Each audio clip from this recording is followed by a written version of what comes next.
This right here is Carco and Carne. Carco and Carne is a Q101 podcast. I'm James Van Osel, and Carco and Carne is sponsored by Exploding House Printing. Exploding House Printing is here for all of your screen printing, embroidery, and other merch needs.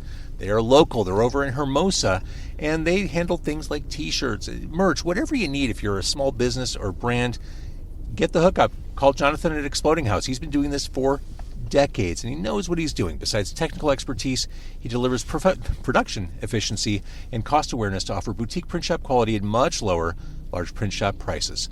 They're on Instagram at Exploding House, or you can check them out at explodinghouseprinting.com. Get a quote, see their list of clients.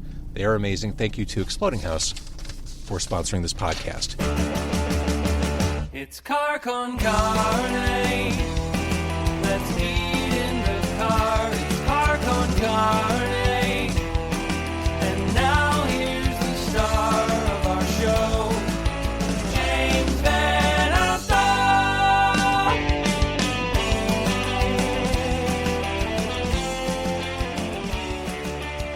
We are outside Cobra Lounge on a night off. I'm joined by members of both the Effigies and the Evictions. Saturday, 21st of February, it is the Effigies, the Bollweevils, and the Evictions on stage. That show is almost too big for one stage. Cobra Lounge, 235 North Ashland.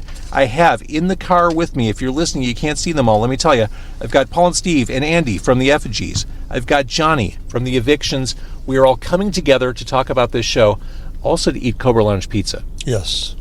I'm not sure what the priority is yet. We'll find out. But Cobra Lounge just released a new pizza menu, which looks amazing. Chef Jason came here on his night off. Like, this place is closed. It's awesome. He's right here. What? Oh, my God, he's here. That was like a Candyman thing. I just said Chef Jason's name, and he just showed up at the window. Holy Christ. How's that for service? What's Hi, up, Chef man? Jason. Hey, How you doing, man? I got some pizzas for you guys. Nice. Yeah, Thank you. How do we roll this down? Hang on on. the back one there. Hang There on. you go. Let's go back here. It looks like there might be a little bit more. Yeah, there's more room back there. Yeah. Awesome, thank you. So I got a drag through the garden, and I got a Louie. So the drag through the garden is a Chicago-style hot dog pizza, and the Louie is hot giardiniera, calabrian chili oil, and pepperoni. So with the drag through the garden pizza, which is a hot dog pizza, poppy seed crust, and then it's cooked with sport peppers, hot dogs, dill pickles on it, and onions, and then it's topped with tomatoes. When it comes out, it's got tomatoes, neon green relish, and mustard and celery salt. I've got to think this is probably an early favorite on the menu just because it's so bonkers. Yeah, absolutely. Yeah, everyone's trying it so far. All right, we're going to eat your food, Chef Jason. We'll give you the report when we're done. Cool. Thank you. Thank you. Chef Jason from Cobra Lounge here on his night off. So that's Very nice. 5 to Very 7, nice. and then Hey, guys. How many of those are there? we got. There's plenty of those. Oh, he's got the Pass rest. another one back. Yep. 1, 2. Okay. James, here you go. Oh, he brought plates. Are we rolling here? Is that Oh, we never stopped. okay? Great. All right. I need to see. I need some camera on the pizzas here. Yeah. Can you spin that around? I think I just spilled some on myself. This is the Louie. Okay. This is the Louie. So this is the spicy one with the New calabrian. logistical challenges in the backseat of the Subaru Crosstrek, but there we go. We got a little shot there. Oh, that looks great. I got That it. looks amazing. Everything smells good. Jason doesn't play around. Jason does not play around. And again, it's just the kindness of coming in for you guys on the night That was off. awesome. That's Actually, very Cobra cool. can't be open the week that you guys are playing there. I mean, there's so much they need to reinforce. Right. The walls, the floors. They just need to make sure the place is ready. They're training the staff all week. It's like Super Bowl prep. James, why don't you give me your plate? Okay. Okay. Thank you. JBO, you need Yeah. a slice of the. Yeah. This is the Louie, which I don't even remember what he said, but I can tell you what he said. The Louie's pizza is pepperoni, giardiniera, and calabrian chili oil. I can hold one of these. So Okay. noses will run, Throw a piece on there for him. tears will fall. This as has we eat this. giardiniera on it. Hell yes. It smells great. And don't that. bust into the drag through the garden pizza till There's another I one. get a shot of it because that's Nobody. I just had this in my hand. Oh, You just throw you anything want? on there, whatever you got. All right. There's the other one. You got it. so. This is Very the good, Louie. Okay. I'm here to tell you it's mighty fine. Reviews are coming in? Mm-hmm. Okay. Here we go. Okay. Good. The timing is great. We get to eat, then we'll talk. Oh, hell yeah. And there we go. Good golly. Oh. It's quiet. It must be good. Yep. It's good, and the heat is not oppressive. Like you see the giardiniera on the ingredient list and the calabrian oil, you're like, okay, this is going to blow my face off. Right. The heat is like a very manageable, No. delicious. It's not that hot, really. It went with the mild. The flavor is nice. There's definitely heat there, A little bit. Yeah. but it's not prohibitive. I was worried that we were all going to be craving beer in the car after eating this. We are. We are. Yeah, it had nothing to do with the pizza. So the show is happening. I want to get into that. I want to talk effigy stuff. I do know, Johnny, the Evictions, we have you on borrowed time because you're doing a gig tonight as we're recording this. Evictions have been busy. You've got new songs. Yeah, we recorded an album a while back and finally getting to finish mixes. So we're releasing a couple of those out leading up to this show. So those will be live on all the streaming servers, what have you, by the time the show goes off on Saturday. Just a couple of them, and then the rest of the album will be out full length probably this fall. So And these songs are what I like about Evictions. Easy on the outside is like straight up power pop.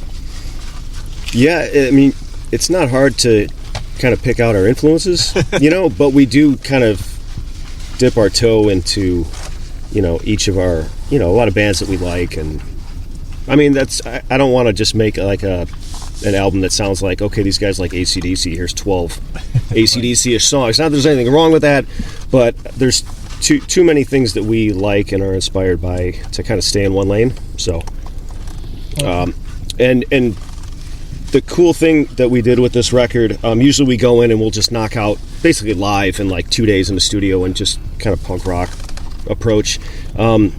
This one, we sort of did the same thing, but then we're finishing it in Chicago. We went and recorded at the Ashton House in Ann Arbor, it's literally the house where the Stooges started the band. Wow. Yeah. So I've been friends with Kathy Ashton for years, and she finally turned the basement where they had their first jams with Iggy and all that stuff. She turned that into a studio. And so we went up there and spent a day and tracked all of our songs and hung out, and then we're finishing vocals and guitar dubs in Chicago. So That's awesome. Cool. completely mind-blowing thing to try and focus on what you're doing standing in that in that room, and just the weight of the moment was incredible. Hopefully some of that kind of mojo rubbed off, but it was, wanted to do something different, and that definitely was different for what we're used to as a band. So I saw For the effigies in the car. many years ago. That Yeah. was his band. yep, Niagara. So, effigies, Yeah. I know that Stooges and Iggy were a generation before you, but I've got to think in the 80s there was some overlap and you met them or did something with them or at some point. Well, we were fans of the Stooges. We were fans of the Dolls. We were fans of, like the Dead Boys and some of the early punk bands. We played with Lords of the New Church That was my in Arizona. Cool. So we hung out and talked with Stib Baders, but as far as the Stooges, we never, met them or did anything, but we loved them. We loved their music. For sure. And we had we had the bootleg and all that. So, I mean, we practiced. We played some of their songs when we first got together. We jammed some of their tunes. So Like what you It's never what'd you too play? late, though. we would play like can Raw still, Power and stuff like that. That's So, awesome. yeah, We can still play with them. yeah. Back He's to still playing. back to the Evictions, these songs that you recorded at that iconic location. Spotlights, that's 4 on the floor from the jump, like right out of the gate. And I feel like you pushed your voice to the limit on that one too. That's probably the thing that I worked the hardest on with this, just for me not being, I'm definitely I would say low level punk rock capabilities of vocals, but there's a certain awesomeness in having the time to really work on it without just being like, okay, we got 2 hours to do vocals, go, and then you're done. So I actually got to spend some time and tried to make kind of a bigger record, and there's a lot more guitar tracks on there and stuff like that. So, on that note, We Will is one of those guitar tracks. It is, yeah. But you can hear like there's Cheap Trick in there. There's old garage rock stuff like the Sonics or the Cynics, things like that. There's stuff that's more, we're fans of the Bronx, we're fans of metal, all that. But I really wanted to just have good hooks and catchy stuff, but still be abrasive and high energy and all the things we like about being a three-piece and kind of letting the rhythm section go off. And Chris, I mean, you can't really put that guy in a box. You gotta just kind of turn him loose, and that's the more that we could get all that to come through on the record was that was kind of the goal. So you guys keep getting better and better, and thanks, man. You described yourself as a low-level punk, which I don't buy, but if that were true, you are sitting in the car with high-level punks in the form of the Effigies. What was your awareness level of the Effigies coming up? One of those things that's like the Chicago staple. Like there's a handful of bands that you just are like, these are the Chicago bands that have been here, and you kind of need, it's like Raygun. And when we first moved up here and started playing in bands, it was like, oh yeah, there's these, this handful of bands. Like Lucas was one of those guys, and Effigies was there, and all the people that we're still friends with now, like Herb and people that are just like a generation ahead of us that came up seeing all these shows. It's like that's just kind of ingrained into Chicago punk rock and all of that. So it's one of those like respect your elders and take notes kind of thing. Not saying you guys are old, but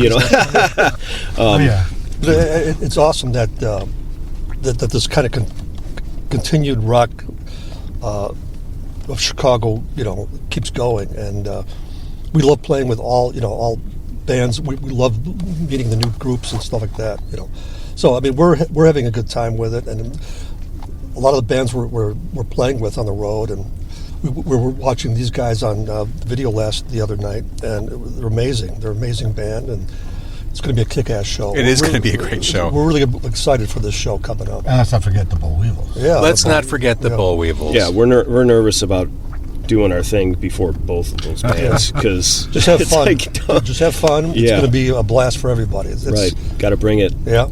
Daryl from the Bollweevils, not a short man. I do worry about him on this stage. Yeah, it's a weird stage too. There's some metal involved. There's lots of bricks. I don't want him dinging a forehead. It's a weird shape. There's like weird angles involved. It's going to be fun. Pioneer's a weird word to use, Effigies, but you kind of were. I mean, you kind of were carving out this scene. I mean, well, this is a weird thing about, I think, Chicago as kind of a music town. When the punk thing was happening, like in L.A. and in England, L.A. and in New York, Chicago was still kind of mired in blues and like, can you reach in there? And Midwestern rock kind of thing, kind of sound. And people were still listening, to like Led Zeppelin and all that on the radio, which was fine, but they never really adopted kind of the punk thing. So we came kind of like 5 years after those bands were established. So it's kind of like I'd say that Chicago was a very conservative town then. It's very progressive now, but then it was extremely conservative, and I think people kind of viewed it as flyover country when the bands came through. Some of the bigger punk bands did come through. The Ramones, we saw the Clash. The Pistols tried playing. A lot of people felt punk rock was a novelty that wasn't going to last. That's right. So a lot of clubs didn't give us the respect we get today. Well, a lot of the clubs in the city weren't many. All the suburban rock clubs back then had like tribute bands or cover bands. You couldn't really play original music. So it was late to coming to Chicago. But when it hit Chicago, I think the Chicago punk sound, or the bands that come out of here, it's a very guitar-oriented, very heavy, really kind of, masculine, kind of heavy, sound to it, So So we definitely have our own sound. L.A.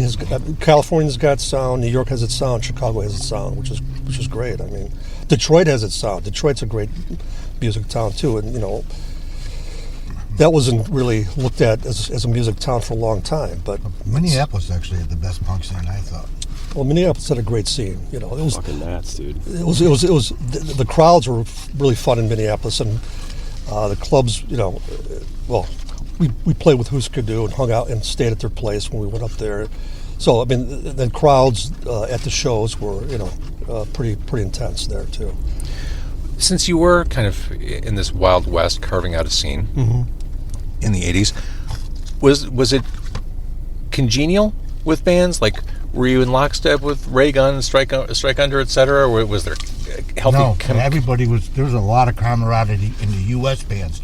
The English bands, on the other hand, were not. They treated everybody like shit. Yeah, that was... I mean, we had... I mean, we were... There was rivalry in the sense that everyone wanted to blow each other off the stage. Right. That's healthy, play. though. Exactly. But, I mean, and there's some, there's some controversy at some point, between certain members of our band and another band in this town. I think that was more kind of a political thing between both of those guys. But, we always got along with each other, but we always wanted to, kind of one-up each other, too. That was kind of the thing. But I think that's in any scene. Well, you'd come to towns, and there would always be one band in that town that was going to help you out in that town, put you up, make sure, set up the gig. Well, so I see old flyers for you guys, and it's like Naked Raygun, Effigies, and Strike Under, all three supporting like Black Flag or whoever was coming through town. You know? So it seems like there was that kind of. Those were kind of the core bands, I think, right? Those were when Wax Trax put out the Strike Under record. That was kind of the first. Right. The Strike Chicago Under really punk. was the first punk. First, we came out right like weeks apart, but they could have gone a lot farther than they did. It's a shame. There were bands before us that were part of what I would call the Le Vipère club scene, and that was Skatefish and a couple other bands that played before us, but they were kind of more. It wasn't really kind of like a hard rock kind of hard punk kind of sound. It was more new wavy or whatever. Special Effects. I think it was right. Jorgensen. Right. So there's like, I would classify them as new wave bands more than let's say punk bands. Skatefish had a look. Yeah, he did, and then he had a great backup band too. One of my favorite shows is when we played with Skatefish out in the middle of nowhere, on the southeast side. Yeah. But he was great. He would antagonize the crowd. I mean, people didn't understand him. He told us that in England, people thought it was Scarfish, and a bunch of skinheads showed up. Oh, I could see that. Totally. They were a little disappointed. Yeah. But the Chicago scene, it was pretty. I think kind of a collectivist effort, and because there was really only a couple places to play. There's like Oz and O'Banion's, and then Exit opened up after that. So it was like we helped each other. We do T-shirts. One guy put on, Jeff from Naked Raygun would put on the PA, and then so it was kind of a collective effort. The famous Jeff Pizzotti PA, which Jeff Pizzotti of Naked he did Raygun. sound for our first gig ever. It's his PA. That's amazing. Yeah. Johnny, fast forwarding to later generations, what's your sense of camaraderie, competition? Has that stayed true in Chicago? Yeah, absolutely. And when I joined the Vegas and we started touring and all that, this was 2001, and there was a heavy network of heavy touring bands, and you relied upon, like you said, in every town there was a band that you were cool with, and that's what got you around the country. And I mean, we did over 100 shows a year for almost a decade in the Vegas, and it was, no cell phones, no GPS. It was just, okay, I'm going to call so-and-so in this town, and he's going to put a show together, and you show up, and hopefully it works, and then you go to the next town. And I mean, we'd go out for anywhere from 2 to 4 weeks, multiple times a year, and it was all, those are our friends, and I'm still friends with those guys in a lot of these towns. And that was just, you learned that you have to be cool with the other bands, otherwise you don't get to go back to that town and do what you want to do. That's right. And everybody got it. And So it wasn't even just a Chicago understanding, which obviously that existed because those bands took us in when we were a young band. But you learn that that's just kind of how all this survives in a kind of a living organism of rock and roll, touring, networking, putting out split singles, whatever it was. You relied on each other. And that's the only way that you could have decent shows on tour. You needed those cool local bands that were like, hey, these guys are great. They're playing here with us. You should come see them. And I don't know how much that mentality still exists with younger bands because it's a lot easier to just be social apping people or whatever. But hopefully These kids and their cell phones, yeah, well, I mean, screenagers. if things went south, you could be in a town halfway across the country and have nowhere to stay, no money, Yeah, no that's gas, right. nowhere to go, no food. So that was like sit back and take notice from bands in Chicago that had already been doing this and kind of learn the ropes, And we came up knowing that like Chicago kind of post-punk punk scene was like kind of the backbone of the music scene of, things like kind of a unique thing in Chicago that, like he said, everybody kind of had their own flavor, but if you went to Minneapolis, it was a little different. If you went to LA, it was very different. Right. Chicago had this like blue collar punk rock thing where these guys are in a band, but also they would definitely kick your ass, and they probably have some labor skills, and like these are not these are not union guys on stage. Yeah, Come like on. this is hardworking blue collar punk rock, and Some labor skills. First, when we started out, the guys from the Loop, all the Loop T-shirts, they hated the punk rockers. Mm-hmm. And we used to have a lot of problems with, the Van Halen crowd. And then eventually, it all mixed in together. Right. Oh, well. Right.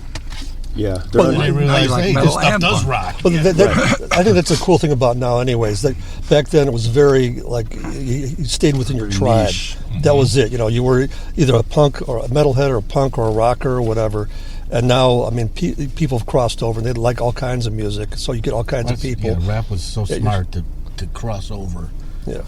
and bring that audience. But that's the way it to should them. be. I mean, it's either you like good music. You like good music no matter what the music is. So. Yeah, I don't know anyone, and it's certainly myself included, that listens to one type of music only. Right. If you were to look at a playlist on my phone right now, it would be the most harrowing schizophrenic journey you've ever taken. Sure.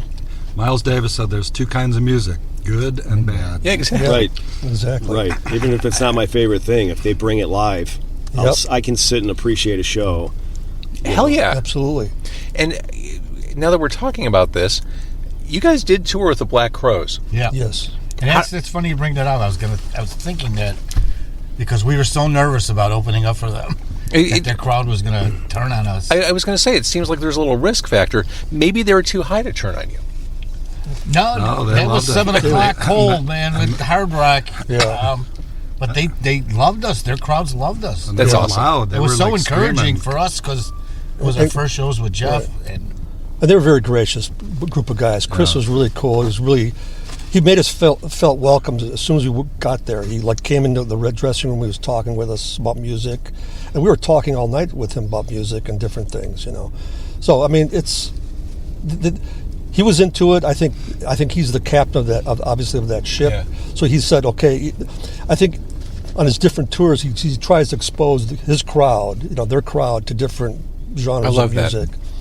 He's very open about that. Right. So, and he was. yeah. Those guys were great. That was one of the best. They were really, experiences really, I've had really yet. nice people. I mean, just kind. This makes people. me happy to hear. An Yeah. incredible band Yeah. like that playing. with And it. live, Oh, yeah. they're amazing. I mean, Everybody from the, the stage techs to the wardrobe lady Yeah. were so nice to us, and Yeah. Yeah, I saw them a just such couple a good times in the experience. past few years. I thought they were great. yeah. And the Good band. catering. And those fuckers can play. You get used to Food that. was good. I was at Estelle's one night at like 3 a.m, and I turned around and he was standing next to me having a beer, and he said, hey, I was wow. like, Nice. okay, hi, hey, great. And he was just regular dude having Yeah. a beer closing out Estelle's, that's He likes to awesome. talk. You know, Only yeah. in Chicago. I think the we were bandmates fresh were meat. happy that we were. Yeah, we were like fresh meat, so Chris Yeah. could put all You, his you stories. could hear all his stories in for our the ear. first time, Yeah, right? exactly. He had a new audience. So. I But think it was- we need to look at the pizza before we continue Yes. talking. Okay, so We got the drag through the garden pizza. we're ready to dive into the other one, but maybe Yeah. we can get rid of one of these boxes out the window or something. Give me that. We used to the know. window. There, he's got. You just got stick it. it. Yeah, Give it I'll put a it make down. the rats happy. There you go. There you go, Cobra rats. Okay. He doesn't mean This is that. the There are no rats by unveiling. Cobra Lounge. A hot dog pizza. This is the first. I'm like, Drag through the garden. This is legit. This is on I a got it poppy backwards seed on crust. it's a poppy seed crust. Yeah, it is exactly what you think it is. It is literally a Okay. hot dog pizza. Okay, here we go. Holy Wow, it's got smokes, the, dude! I see the relish. The nuclear relish. Wow. Oh, you got to have the neon relish if you're going to do Holy this. cow, man. Okay. Now, Jason famously or infamously created a hot dog soup here at Cobra Now we can Lounge. see Oh, it. really? Much Th- better. So this Okay. is a clear evolution. We got we got everything on We here. got everything. Well, we got sliced pickles, Right, you got tomato. There's celery salt on there. There's so I'm assuming this is hot dogs. Sliced hot Yes. dogs. Oh yeah. There's no ketchup. No, No exactly ketchup. right. They That's said exactly put right. some Seed mustard crust. on it. Yeah, it's all on here. I don't see onions, but I would assume there'd be. Oh yeah, I think they're there. They're in here somewhere. So who's, I've been looking forward to this pizza. I've been looking It's a forward hot to seeing dog you guys pizza. today. It's just like a But hot I've been looking dog. forward to this pizza too. Cool. You guys, you got a plate yeah. up there? Thank you so much. Yeah. I got. All right, a couple of those. There you go. Oh my gosh, I know. I'm behind here. it smells like a hot dog. Put one up here. There you go. That's that. I would be annihilating this, but I have to go yell for like 40 minutes. It heats up well. I know. Yeah, this is gonna be wonderful in my car. It's hard. It's hard to rock on a full stomach. Yeah. Oh my god. Just a small one, please. Yeah. Yeah. Okay. Got That is delightful. a little change of pace. Oh, huh? there is Thank mustard you. down here. Thank you. There's mustard on there. Yeah, Flash of mustard. this is delightful. It is. It tastes like a hot dog. I've had Italian beef pizza with giardiniera on, and that's pretty good. Mm-hmm. That kind of, I love that. falls under the umbrella of, Italian pizza, but this is Sport peppers, mustard. Yeah. This should become a thing. This should become. This is a first. Is this like his first launch don't of know. his pizza? But like I said, he did the hot dog soup, so this just feels like Hot dog soup. All right. this is the This natural. definitely works. This is delicious. Tastes like a hot dog with everything. Yeah. This is literally delicious. I'm sorry, I'm stunned into silence here. Yeah. All right, so tour with the crows aside, how's it felt over the past year plus being back? It's been a great year. It's been great. And mostly because of Jeff Sabin, our singer, was filling some big shoes. But Jeff just brings so much energy and enthusiasm that it's like starting all over again. Yeah. That first I mean, feeling we we're- had when we started. We're having. I'm having the time of my life now, really, with this. I mean, We got to play England finally. That's awesome. we're writing new music right now. Excellent. I mean, we just had the Fly on the Wire re-release. We had it remastered, so it sounds like it should. Andy did some work on that too, and we're in the studio now writing a new album. So we've got five songs down, and we've got a full album's worth of material, but we're slowly recording it at this point. I'd imagine that John comes up almost every day. Yeah, I mean, it comes up, and I dream about the guy.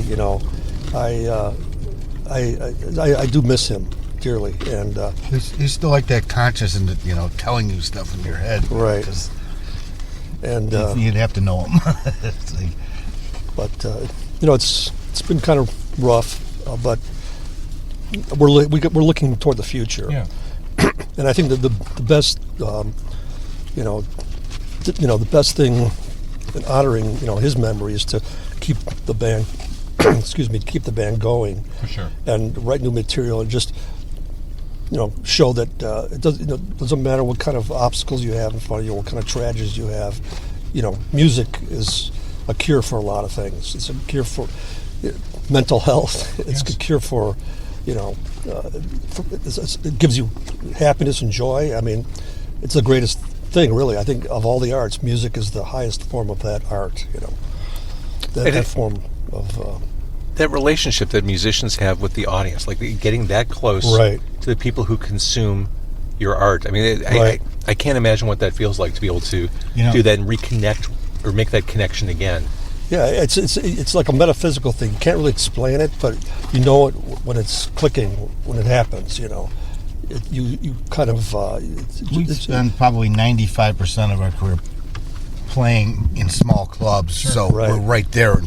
Right. So when we play these big shows like Riot Fest and Rebellion, I'm never as happy. It's great to be playing in front of these big crowds, but it's not the same energy to me. It's being, Right. a hands. Well, what I like about it is it's the time when everyone, like, time stands still for when you're playing with the crowd. When I'm watching a band that I love, or I'm playing, it's time stands still. It's like that. It's like you're in the realm of being.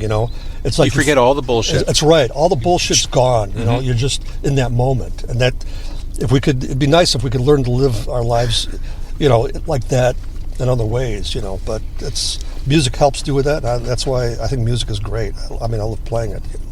You mentioned writing new songs. Do we hear new songs at Cobra Lounge, or are those? Yes. Really? Yes. Yet another reason to come to Cobra Lounge. Yeah. Happening Saturday the 21st, Effigies, Bollweevils, Evictions. Johnny, the Evictions, we mentioned those 3 new songs. Will they find their way into the set? Oh yeah, most of our set is new music. Really? At this Okay. point. Yeah, we've been sitting on this kind of for a while, and it was just a matter of figuring out, all right, how do we do this? Do we do like an EP? Do we just do a split? And we finally just said, you know what, we got this opportunity. We got, I don't think, 8 or 9 songs. Let's just go get it all out, track everything, and then we'll finish it up and figure it out later. So now we're in the figure it out later thing, but we got a good chunk of it done. And 3 of them are out, so listen to those, enjoy, and then hopefully, like I said, we'll have the whole album released proper this fall. So I talk about this topic a lot, and I think this is a good group to bring the topic up with. We've got a couple generations represented here. We've got an actual music producer here.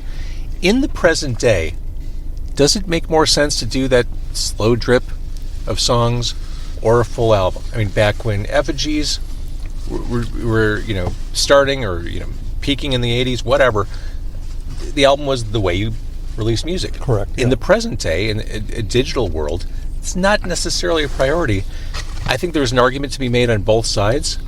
And Andy, you've made or helped produce music for countless bands. Where do you all sit on this in 2026?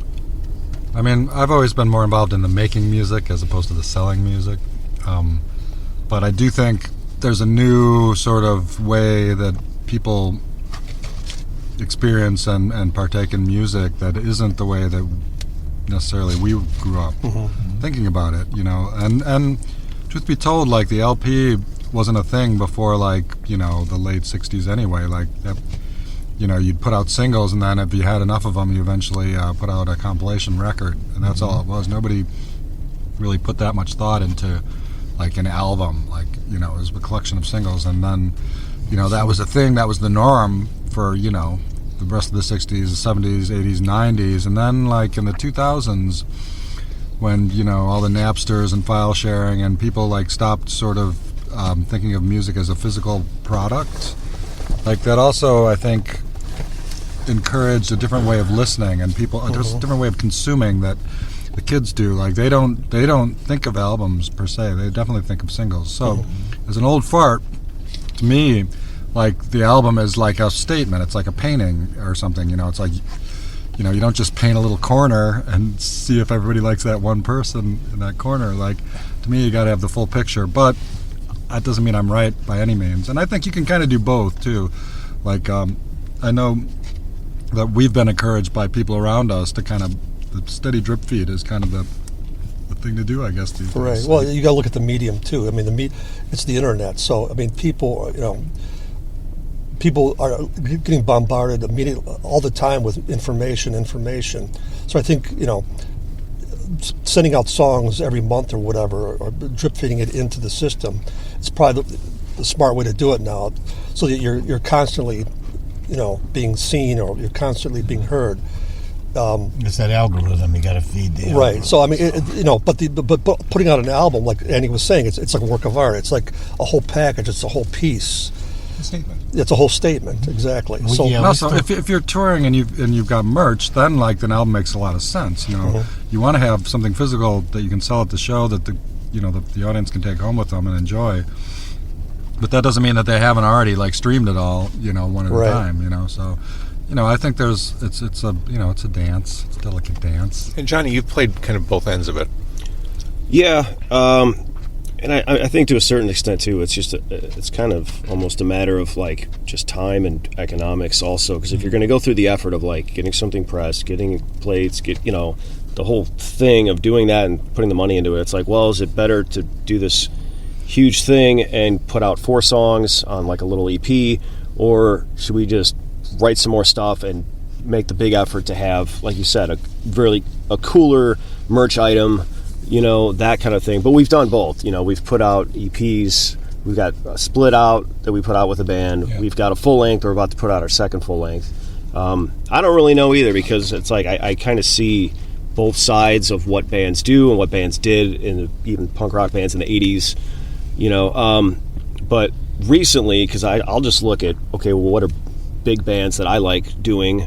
And it's like, okay, well, they'll put out a single, and then a couple weeks later they'll put out another single. They'll do like maybe 3 singles, and then they drop the full album. But by then, everybody's kind of made the big, social media hoopla over new material. Right.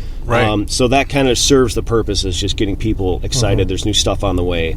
They listen to the hit singles that got dropped first, and then when the album's out, who knows? Then you can listen to the rest of it. But Right. for the purpose of getting people excited about something your band's putting out, it's just basically digital marketing tools. I still think that if you're going to be a band that's going to be plans on being around for a while, that you should do LPs, 1 LP a year or whatever, because it shows you not only the progression of the band, but you've got a certain feel for that time in each moment. They're snapshots. Yeah, the snapshots of the band, and you excuse me, and what times, what dates those were made, so you associate it with what was happening during that time. So you get this kind of continuum, this history, and I think that's what's cool. It's like an author writing a series of books, over time. You're building up your art over your career, and at the end of it, hopefully you're proud of what you've done, and you can say, I've created something, that's out there, and it will never really go away, especially in the digital age. It's always going to be out there somewhere, So new music from both Effigies and Evictions on stage at Cobra Lounge Saturday the 21st. The mighty Bollweevils also on stage. What a bill this is. Cobra Lounge Saturday night, 235 North Ashland. The place, great room, great punk rock room. And if you want to come early and order some pizza, you wouldn't be wrong to do it, because these pizzas are very good. Are fabulous. It's like a hot dog, but a pizza. It's ridiculous. Yeah, it is. I don't think they've had anything here over the years that has not been pretty awesome. Yeah. Having been here when they opened and up till now, everything's, Jason's a treasure. I do want to thank. I messaged Louie, the owner, saying, "Do you mind if I camp out in your parking lot and record an interview with a couple of the bands that are playing your room?" He's like, "No, I think Jason's here. He can make some pizzas for you guys." So I want to thank Louie for being hospitable and wonderful as always, for helping facilitate this DIY podcast. Yep. Guys, thank you for jumping in the car. It's a Monday night. It's kind of a quiet night for everyone except for the Evictions. Thanks for doing this. I'm glad we could all come together. Thank you. It was Yeah, very thanks for having us, enjoyable. We had a James. good time. Thanks Yeah. again. Yeah, absolutely. Anytime, man. And we'll see you on stage at Cobra. Thank you.